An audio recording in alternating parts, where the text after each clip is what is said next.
शांति को आते देख सब उसकी ओर देखने लगे, पर वो बिना कुछ कहे मधु के पास आई और उसने मधु का घूंघट उठाया, पर नजरें उठाकर उसका चेहरा नहीं देखा। उसने घूंघट फिर से नीचे किया और मधु को एक ज्वेलरी सेट देते हुए बोली, ये तुम्हारी मुंह दिखाए। मधु ने सेट लिया और उनके पैर छुए, पर शांति ने उसे कोई आशीर्वाद नहीं दिया और शालिनी से बोली, ऋषभ सो रहा है शालू, कहीं जाकर बाहर ना आ जाए, इसलिए मुझे उसके पास जाना चाहिए। शालिनी कुछ कहती उसके पहले ही वो फिर से घर के अंदर चली गई।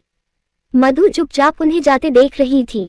शांति ने उसे आशीर्वाद नहीं दिया, इस बात से उसे बहुत तकलीफ हुई, पर वो कुछ नहीं बोली। सब लोग भी उनकी इस हरकत से परेशान थे, पर सबके चेहरे देखकर शालिनी तुरंत मधु के पास आई और मुस्कुराते हुए बोली, इतने लंबे इंतजार के बाद आज वो दिन आ ही गया जब मैं अपने करण की दुल्हन की मुंह दिखाई करूंगी। उसने मधु का घूंघट उठाकर उसका चेहरा देखा और बहुत प्यार से उसके गाल को छूकर बोली, थैंक यू बेटा, थैंक यू सो मच मेरे करण से शादी करने के लिए। तुमसे अच्छी बहू इस घर के लिए कोई और हो ही नहीं सकती। आज ऋषभ की वजह से हम रिश्तेदारों के सामने तुम्हारी मुंह दिखाई नहीं कर पाए, प्लीज उसके लिए हमें माफ कर देना। और एक बात हमेशा याद रखना, तुम करण की पत्नी और इस घर की बहू हो, ये सच कोई नहीं बदल सकता। हाँ बेटा, ऋषभ के ठीक होते ही हम आपकी शादी की खुशी में एक ग्रैंड रिसेप्शन देंगे और सबको खुद बताएंगे कि आप हमारे करण की पत्नी और हमारी बहू है। शोभा भी बोली, पर तभी बलदेव गुस्से में वहां आकर बोले, पार्टी थ्रो करके सबको बताने का आपको मौका ही नहीं मिलेगा माँ, क्योंकि ये बात खुद ब खुद सबको पता चल जाएगी। उनके इतना कहते ही सब लोगों ने उनकी ओर देखा। वनराज, रणवीर और अतुल भी उनके साथ ही थे। मधु भी उठ खड़ी हुई। उसने आगे बढ़कर वनराज के पैर छुए तो उन्होंने उसके सिर पर हाथ रखकर आशीर्वाद दिया, हमेशा खुश रहिए। पर वो जैसे ही बलदेव के पैर छूने लगी तो वो गुस्से में शोभा के पास आकर बोले, माँ, हमारी लाख कोशिशों के बाद भी हमारे परिवार की इज्जत एक बार फिर से उछल ही गई। और मजे की बात तो ये है कि पिछली बार की तरह इस बार भी वजह ये लड़की ही है। सब लोग बहुत चुकी से रह गए। बलराज, ये क्या बोल रहा है जैसे तू लड़की कह रहा है? वो अब इस घर की बहू और करण की पत्नी है। शोभा गुस्से में बोली, हाँ माँ, ये लड़की हमारे लिए अब इस घर की बहू और करण की पत्नी है, पर दुनिया की नजरों में ये लड़की हमारे करण की कौन है ये आप खुद ही रीड कर लीजिए। बलदेव ने इतना कहकर गुस्से में शोभा के हाथों में न्यूज़पेपर थमा दिया और बोला, पढ़िए इसे माँ। शोभा ने बलदेव की ओर हैरानी से देखा और फिर न्यूज़पेपर खोलकर देखने लगी। उन्होंने जैसे ही करण और मधु को एक दूसरे की बाहों में देखा तो उनकी आंखें खुली की खुली रह गई। वो मन ही मन हेडलाइन रीड करने लगी, इंदौर के खानदानी रईसों की बेशर्मी। शहर के सबसे बड़े घराने खुराना परिवार के बेटे करण खुराना की शादी 2 दिन पहले ही अपने पिता के दोस्त की बेटी रिद्धिमा के साथ हुई है, पर लगता है कि करण खुराना 2 दिनों में ही अपनी शादी से उब गए हैं। शायद इसलिए कल रात उन्हें होटल रेडिशन में इस तस्वीर वाली लड़की के बहुत करीब देखा गया। ये वही लड़की है जिसे करण खुराना ने कभी अपनी पत्नी कहा था और फिर खुद मीडिया में आकर सफाई भी दी थी और कहा था कि इस लड़की से उनका कोई रिश्ता नहीं है। पर अगर कोई रिश्ता नहीं है तो शादी के 2 दिन बाद अपनी पत्नी की जगह करण खुराना इस लड़की के साथ क्यों थे? सूत्रों से पता चला है कि करण खुराना की वाइफ की मां ने जब इन दोनों को कल रात साथ में देखा तो उन्हें बहुत बुरा लगा और उन्होंने इस लड़की को समझाने की कोशिश की, पर इस लड़की जिसका नाम मधु शर्मा है ने उनकी सबके सामने बेइज्जती की और इन्हें खरी खोटी भी सुनाई। इतना ही नहीं, करण खुराना ने भी सबके सामने इस लड़की का हाथ थाम लिया और अपनी पत्नी की मां का अपमान करके वहां से चले गए। इस लड़की की मांग में सिंदूर और गले में पहने मंगलसूत्र को देखकर सवाल खड़े हो रहे हैं कि इस लड़की से आखिर करण खुराना का रिश्ता क्या है। होटल के स्टाफ से जब हमने पूछताछ की तो पता चला कि कल बहुत से लोगों ने इन दोनों को एक दूसरे की बाहों में देखा था। अपनी पत्नी को छोड़कर इस लड़की की बाहों में करण खुराना क्यों थे? इस बात का जवाब तो वो ही दे सकते हैं। क्या करण खुराना एक साथ 2 कश्तियों में सवारी कर रहे हैं, या फिर ये लड़की दौलत की चकाचौंध की वजह से किसी का बसा बसाया घर उजाड़ रही है? करण खुराना की बड़ी सी हवेली के अंदर आखिर चल क्या रहा है ये तो हम नहीं जानते, पर कल रात जो देखा उससे ये साफ है कि इस लड़की और करण खुराना के बीच कोई ऐसा रिश्ता जरूर है जो समाज की नजरों में गलत है। शायद यही वजह है कि ये लड़की करण खुराना की शादी के बाद भी उनका हाथ थामे हुए है। शोभा के हाथों से न्यूज़पेपर छूट गया और उनसे आगे न्यूज नहीं पढ़ी गई। शालिनी ने शोभा की ओर देखते हुए न्यूज़पेपर उठाया और पढ़ने लगी। तभी मधु के पास खड़ी राधिका ने बलदेव से पूछा, क्या लिखा है इसमें चाचू? बेटा, ये तो माँ और तुम्हारी चाची ही तुम्हें बताएगी कि इस न्यूज़पेपर में कैसे हमारे परिवार की धज्जियां उड़ाई गई है। तभी बलदेव गुस्से में बोले। राधिका शालिनी की ओर देखने लगी पर वो कुछ बोल नहीं पाई। मधु भी परेशान खड़ी बस यही सोच रही थी कि आखिर बलदेव इतने गुस्से में क्यों है। तभी शोभा ने शालिनी के हाथों से न्यूज़पेपर लिया और मधु के पास आई। उन्होंने अखबार मधु को देते हुए कहा, इसे पढ़िए बेटा। मधु ने उनकी ओर देखकर न्यूज़पेपर लिया, पर कल रात वाली अपनी और करण की तस्वीर देखकर उसकी आंखें फटी की फटी रह गई। उसने तुरंत न्यूज़ रीड की। तभी शोभा ने उससे पूछा, आप कल रात करण के साथ होटल गई थी बेटा? शोभा के इतना पूछते ही मधु को घबराहट होने लगी और वो कुछ बोल नहीं पाई। तो शोभा ने फिर से पूछा, हम आपसे कुछ पूछ रहे हैं मधु, क्या आप कल रात करण के साथ होटल गई थी? मधु ने डरते हुए हाँ में अपना सिर हिला दिया। तो शोभा फिर से बोली, आप जानती थी ना बेटा कि आपके और करण की शादी के बारे में अभी कोई नहीं जानता और सब यही समझते हैं कि करण की शादी रिद्धिमा से हुई है। तो फिर आप करण के साथ होटल क्यों गई थी? आपने एक बार भी ये नहीं सोचा कि जहां आप जा रही है वो पब्लिक प्लेस है और आपको और करण को वहां कोई भी देख सकता है। मधु कुछ नहीं बोल पाई। आपसे ये उम्मीद नहीं थी हमें मधु, हमें तो लगा था कि आप बहुत समझदार लड़की है और हमारी परेशानी को समझेगी, पर आप तो एक दिन में ही करण की तरह हो गई है। उनकी तरह आपने भी अपने मन की सुनी। शोभा के इतना कहते ही मधु की आंखों से आंसू बहने लगे। शोभा भी परेशान होकर सोफे पर बैठ गई। पास खड़ी पूजा मधु की बांह को छूकर शोभा से बोली, माँ मधु तो पग फेरे के लिए गई थी, तो ये खुद तो होटल नहीं गई होगी, करण ही इसे वहां लेकर गया होगा, तो फिर इसमें मधु की क्या गलती है? नहीं चाची, गलती मुझसे ही हुई है, मधु रोते हुए बोली। तो सब उसकी ओर हैरानी से देखने लगे। मधु कांपते हुए फिर से बोली, करण मुझे वहां लेकर नहीं गए थे चाची, वो तो अपने किसी क्लाइंट के साथ वहां मीटिंग के लिए गए थे, मैं खुद उनके पीछे वहां। इतना कहकर वो चुप हो गई। शोभा और शालिनी ये सुनकर एक दूसरे को देखने लगी। मधु शोभा के पास आई और उनके पैरों के पास बैठकर बोली, मुझे माफ कर दीजिए दादी माँ, मुझसे बहुत बड़ी गलती हो गई।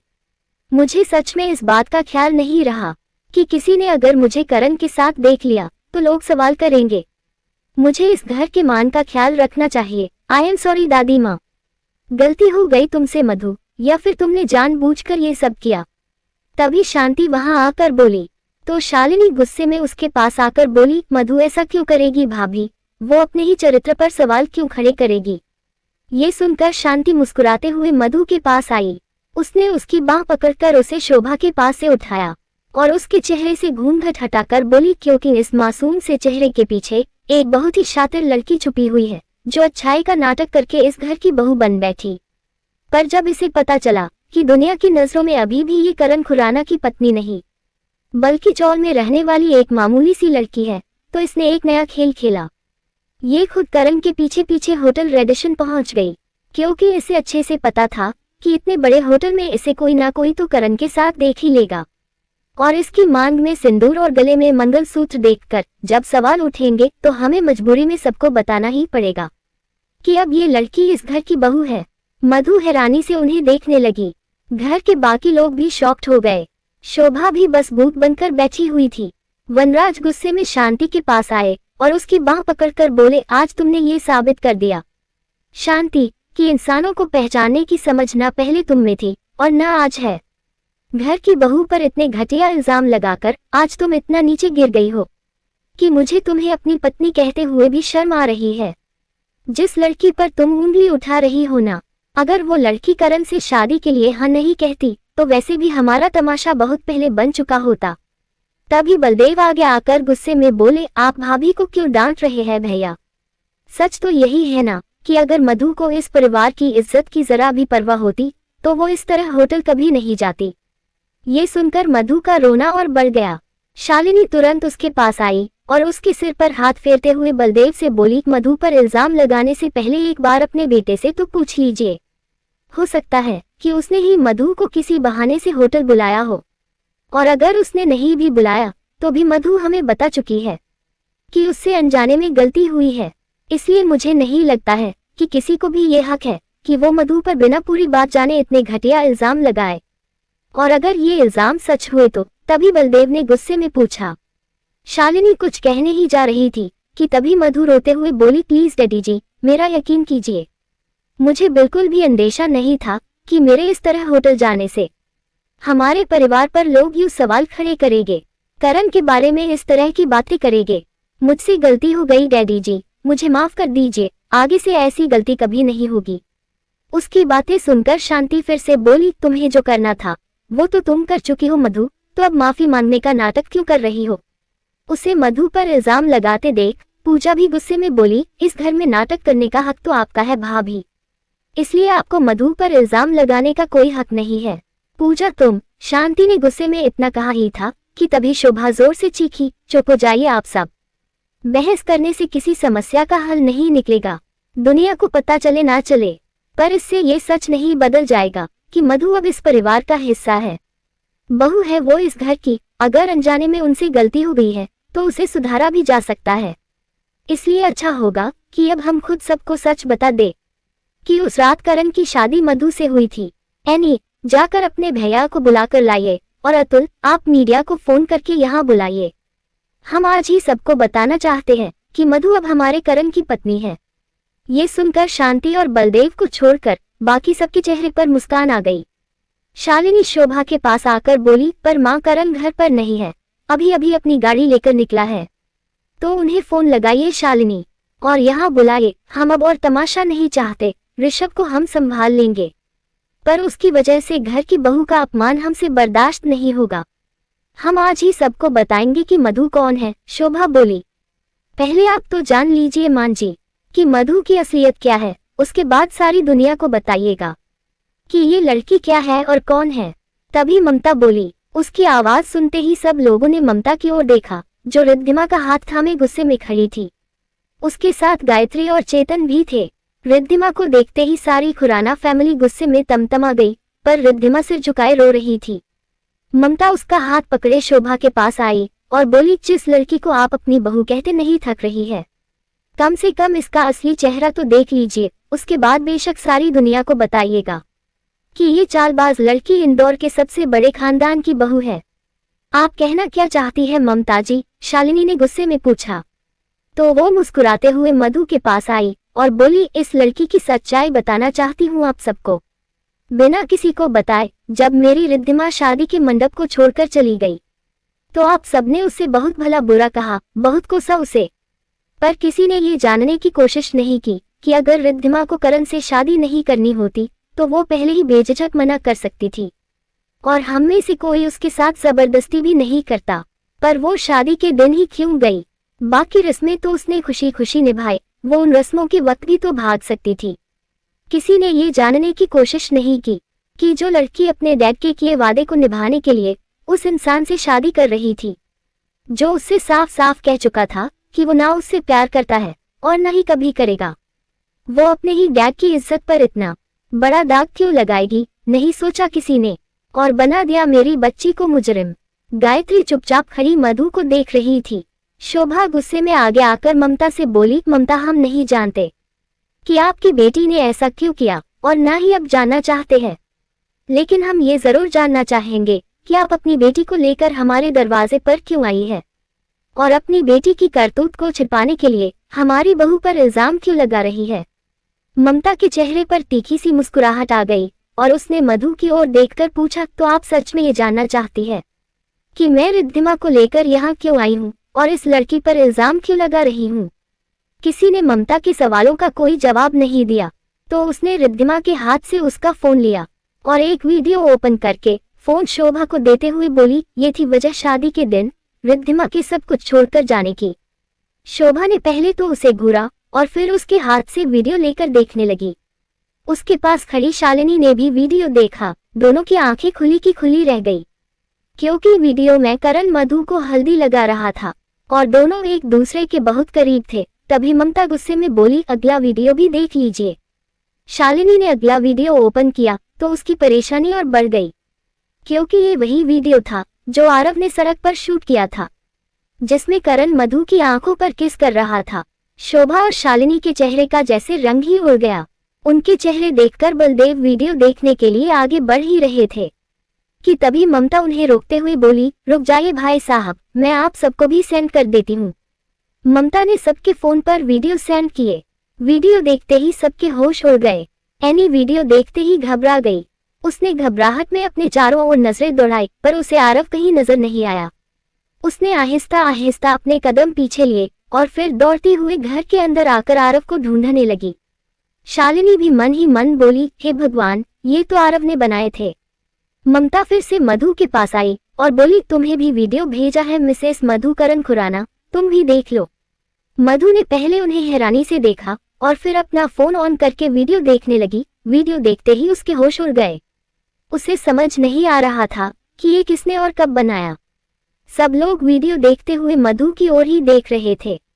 तभी ममता गुस्से में शोभा और शालिनी से बोली, वीडियो तो आपने देख लिया, अब ये भी देख लीजिए कि ये वीडियो कब और किसने रिद्धिमा को भेजे थे। शोभा और शालिनी दोनों ने ही देखा कि रिद्धिमा को वीडियो किसने भेजा था। मधु, शोभा हैरानी से बोली। मधु का नाम सुनते ही सबके पैरों तले जैसे जमीन खिसक गई। मधु के हाथ से भी उसका फोन छूटकर जमीन पर गिर गया। ममता उसे घूरते हुए बोली, सही कहा आपने मधु, अब जरा इन वीडियो को भेजने की डेट और टाइमिंग भी देख लीजिए।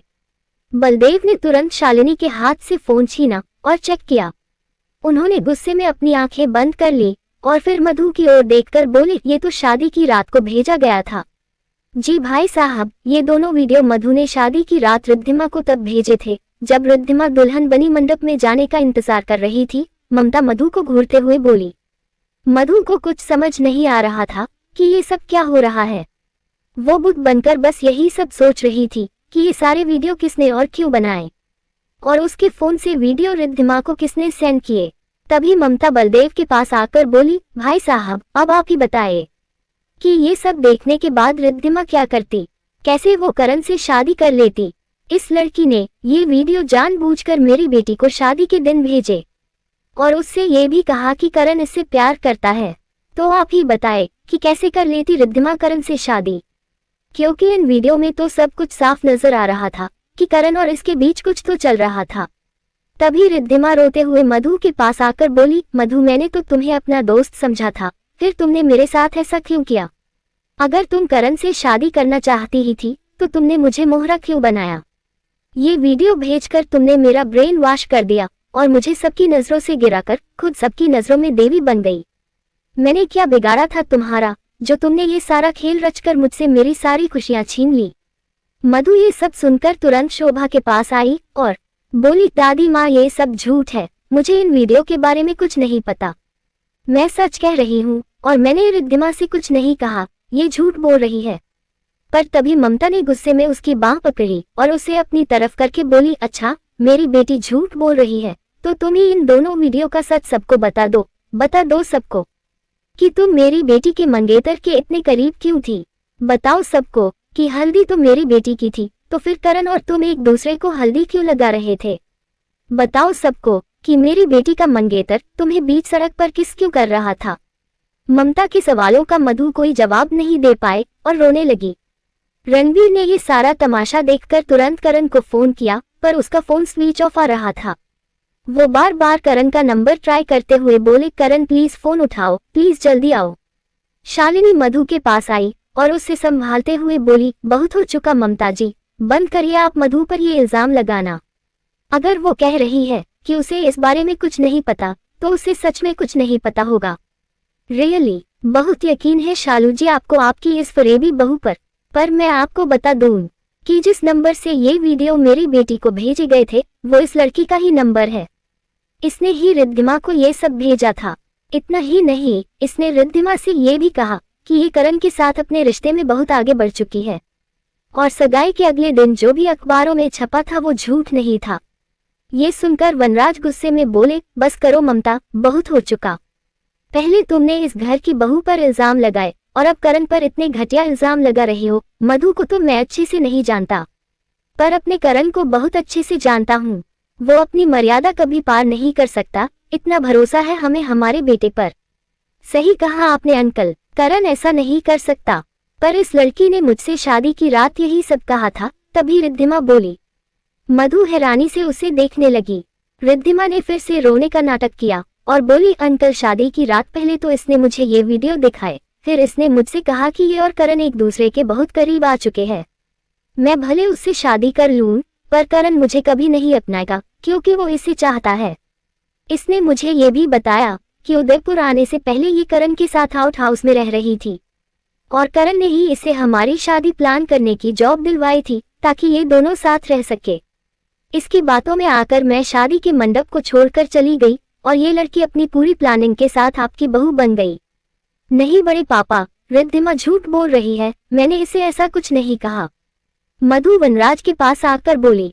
उसे रोते देख शालिनी तुरंत बलदेव के पास आई। ये सच है कि सगाई के बाद करण इसे हमारे आउट हाउस लाया था, पर सिर्फ इसलिए क्योंकि करण को लगा कि इसके साथ जो कुछ भी हुआ उसकी वजह से हुआ है, इसलिए वो इसकी हेल्प करने और इसे आसरा देने के लिए आउट हाउस लेकर आया था और ये वीडियो भी आ। तो तुम ये बात जानती थी? तभी बलदेव ने गुस्से में उसकी बात काटते हुए पूछा। शालिनी ने नजरें झुकाकर हाँ में अपना सिर हिला दिया तो शोभा शालिनी को हैरानी से देखने लगी। बलदेव का गुस्सा और बढ़ गया, पर वो कुछ कहते उसके पहले ही शोभा बोल पड़ी, आपसे ये उम्मीद नहीं थी हमेशा लो। शालिनी तुरंत उनके पास आई और उनके पास बैठकर बोली, माँ प्लीज मेरी बातों का यकीन कीजिए। सगाई के अगले दिन जो हुआ उसकी वजह से मधु ने अपना सब कुछ खो दिया था। इसकी हालत इतनी खराब थी कि अगर करण इसे आउट हाउस लेकर नहीं आता तो ना जाने क्या हो जाता। करण ने मुझे ये बात बताई थी और मैंने ही मधु का ख्याल रखा था और ठीक होते ही खुद आउट हाउस से चली भी गई थी। प्लीज माँ मधु पर भरोसा कीजिए, इसने कुछ नहीं किया, रिद्धिमा झूठ बोल रही है। मधु को इन वीडियो के बारे में सच में नहीं पता क्योंकि ये वीडियो तो आरव ने बनाए हैं। ये सब सुनकर शोभा उठकर खड़ी हुई और मधु की दोनों बाहें पकड़कर बोली, हमारी तरफ देखिए बेटा। मधु ने आंखों में आंसू लिए शोभा की ओर देखा तो शोभा उसकी आंखों में देखकर बोली, हम इन वीडियो का सच आपके मुंह से जानना चाहते हैं बेटा। क्या जो इन वीडियो में नजर आ रहा है वो सच है? मधु उनके सवाल का कोई जवाब नहीं दे सकी तो शांति आगे आई। उसने मधु की हथेली पकड़ी और शोभा की ओर बढ़ाते हुए बोली, ये रहा आपके सवाल का जवाब माँ। उसके इतना कहते ही शोभा ने मधु की हथेली देखी जिसमें मेहंदी से करण का नाम लिखा हुआ था। शांति ने गुस्से में उसकी हथेली झटकी और बोली, माँ ये कुछ नहीं कहेगी, पर इसकी हथेली पर मेहंदी से लिखे करण के नाम ने इसके इरादों को आपके सामने लाकर रख दिया है। अगर इसने हमारे घर की बहू बनने की साजिश नहीं रची तो इसकी हथेली पर करण का नाम क्यों है? करण का नाम तो रिद्धिमा की हथेलियों में होना चाहिए था ना। शोभा एकटक मधु की ओर देखने लगी, पर ये सब सुनकर वो कुछ नहीं बोल पाई। वो बस बुत बनी खड़ी थी। तभी गायत्री मधु के पास आई और रोते हुए बोली, मधु इतनी देर से हम खामोश खड़े सबकी बातें सुन रहे थे क्योंकि हमें यकीन नहीं हो रहा था कि आप ऐसा कुछ कर सकती है, पर अब हमें लग रहा है कि ममता शायद हमेशा सही थी आपके बारे में और हम गलत। हमने आंख बंद करके आप पर भरोसा किया। अरे हम तो आपको अपने रोहित की दुल्हन बनाने के सपने देख रहे थे, पर आपने तो हमारी ही पोती की आंखों से उसके सारे सपने छीन लिए। क्यों किया आपने ऐसा बेटा? क्यों किया? शायद इसलिए माँ क्योंकि मेरे रहते ये रोहित को तो अपने जाल में फंसा नहीं सकती थी, क्योंकि मुझे इस लड़की की असलियत बहुत पहले नजर आ चुकी थी, इसलिए इसने करण को फंसा लिया है ना मधु? ममता ने गुस्से में मधु से पूछा। गायत्री भी पास खड़ी शोभा से बोली, शोभा जी सब कुछ आपके सामने है। मधु को पहचानने में हमसे बहुत बड़ी गलती हो गई। हम नहीं जानते थे कि मधु ये सब भी कर सकती है। जिस लड़की को हमने हमेशा अपनी पौती की तरह चाहा, उसने हमारी पौती से ही उसका सब कुछ छीन लिया।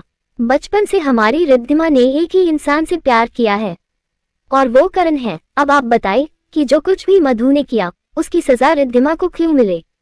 सजा रिद्धिमा को क्यों मिलेगी माँ? सजा तो इस लड़की को ही मिलनी चाहिए जो हमारे घर में रहकर हमारे ही बच्चों के भविष्य के साथ खेल खेल रही थी। तभी चेतन भी गुस्से में बोल पड़े। सबकी बातें सुनकर शांति फिर से शोभा के पास आई। मुझे समझ नहीं आ रहा है माँ कि आप अभी भी खामोश क्यों खड़ी है? इस लड़की की सारी सच्चाई आपके सामने है। इसने करण से शादी करने के लिए इतनी बड़ी साजिश रची, अपने स्वार्थ के लिए दो परिवारों की इज्जत दांव पर लगा दी। आज इसकी वजह से सारा शहर हमारे बारे में बातें करके चुटकियां ले रहा है। सब कुछ जानने के बाद भी ये लड़की अभी भी यहाँ क्यों है? निकालकर बाहर फेंकिए इसे इस घर से। शोभा बिना कुछ कहे फिर से सोफे पर बैठ गई। उनके कानों में ममता, शांति, बलदेव और गायत्री सबकी बातें गूंज रही थी। उन्हें वो सब याद आ रहा था जो शादी में हुआ था। मधु आकर फिर से उनके पैरों के पास बैठी और रोते हुए बोली, प्लीज दादी माँ, मेरा यकीन कीजिए, मैंने कुछ नहीं किया। शोभा ने उसकी ओर देखा और बोली, मधु, हमारे एक सवाल का सच सच जवाब दीजिएगा बेटा। सिर्फ एक सवाल, वादा करते हैं कि आप हमारे सवाल का जो भी जवाब देगी हमारे लिए वही सच होगा, और आपके जवाब से ही ये तय होगा कि कौन सच बोल रहा है और कौन झूठ। मधु का रोना बंद हो गया और वो एकटक शोभा को देखने लगी। शोभा ने मधु की आंखों में देखकर पूछा, क्या आप करण से पहले से ही प्यार करती थी? शोभा का ये सवाल सुनते ही शालिनी ने अपनी आंखें बंद कर ली और पूजा की भी परेशानी बढ़ गई। रणबीर भी मन ही मन बोले, करण कहाँ है आप? तभी आरव और एनी भी दौड़ते हुए वहां आ गए। शोभा फिर से बोली, मधु, हमारे सवाल का जवाब दीजिए, क्या आप आपकी और करण की शादी से पहले से ही करण से प्यार करती है? मधु ने रोते हुए हाँ में अपना सिर हिला दिया। शोभा ने अपनी आंखें बंद कर ली और उनकी आंखों से आंसू बहने लगे। उन्होंने खुद को संभाला और मधु से बोली, मधु, हमें तो लगा था कि जो हुआ अच्छा हुआ, आप शायद इस घर के लिए रिद्धिमा से भी बेहतर बहू साबित होगी, पर आपने तो हमारा यकीन 2 दिन में तोड़ दिया बेटा। ये शादी चाहे हमें धोखे में रखकर हुई हो या मजबूरी में हमारे घर की इज्जत बचाने के लिए, पर अब आप करण की पत्नी हैं। इस सच से हम मुंह नहीं मोड़ सकते, इसलिए आप यहाँ रहेगी या नहीं, इस बात का फैसला हमने आपके पति पर छोड़ा। पर हाँ, हम इतना जरूर कहेंगे आपसे कि आज इस पल के बाद हम आपको अपनी बहू कभी नहीं मान पाएंगे, क्योंकि आपकी वजह से गायत्री जी और हमारे परिवार की बरसों पुरानी दोस्ती में दरार आ गई है, जिसके लिए हम आपको कभी माफ नहीं करेंगे। उनकी बातें सुनकर मधु का रोना और बढ़ गया। तभी आरव शोभा के पास आकर बोला, दादी प्लीज, मेरी गलती की सजा आप भाभी को मत दीजिए। ये वीडियो मैंने बनाए थे, करण भैया और मधु भाभी को इस बारे में कुछ नहीं पता। मैंने ही ये वीडियो अपने एक दोस्त के नंबर से रिद्धिमा को भेजे थे। भैया और रिद्धिमा की शादी में रोकना चाहता था। मधु भाभी को तो इस बारे में कुछ पता ही नहीं है। इतना सुनते ही रिद्धिमा गुस्से में आरव से बोली, मुझे पता है आरव कि तुम मुझे पसंद नहीं करते हो, पर इसका ये मतलब नहीं हुआ कि तुम मुझे सबकी नजरों से गिराने के लिए इस लड़की का साथ दो। उसके इतना कहते ही आरव गुस्से में भड़का, मिस रिद्धिमा व्यास, कौन कितना गिरा हुआ है ये बात तुम और मैं दोनों बहुत अच्छे से जानते हैं, इसलिए खबरदार, जो तुमने मेरी भाभी के खिलाफ एक भी गलत शब्द इस्तेमाल किया तो। रिद्धिमा उसे अपना फोन दिखाते हुए बोली, तुम्हारे पास शायद अपना सच साबित करने के लिए कोई सबूत ना हो आरव, पर मेरे पास है। दिखाई दे रहा होगा ना तुम्हें मेरे फोन में कि मुझे ये वीडियो मधु ने शादी की रात भेजे है। आरव ने गुस्से में उसे घूरा और बोली, रिद्धिमा, शादी की रात जो हुआ और जो आज यहाँ हो रहा है, उसका सच करण भैया के यहाँ आते ही अपने आप सबके सामने आ जाएगा। पर तभी शांति ने मधु की बांह पकड़ी और उसे उठाकर पूछा, कौन सा काला जादू जानती हो मधु, जो शालिनी और पूजा के साथ साथ आरव को भी अपने बस में कर लिया तुमने? सब कुछ सामने होते हुए भी ये तीनों सच नहीं देख पा रहे हैं, पर मुझे सच साफ नजर आ रहा है और मैं तुम्हें इस घर के लोगों पर अपना काला जादू और नहीं चलाने दूंगी। निकलो इस घर से बाहर। इतना कहकर उसने मधु की बांह पकड़ी और उसे मेन गेट की ओर धकेल दिया, पर मधु गिरती उसके पहले ही करण ने आकर उसे पकड़ लिया। लेखिका कविता वर्मा। अगर आपको मेरी लिखी कहानियां पसंद आ रही है और आप इस कहानी को आगे भी पढ़ना और सुनना चाहते हैं तो मेरे चैनल को लाइक करें, शेयर करें और आज ही सब्सक्राइब भी करें। Thank you for watching this video.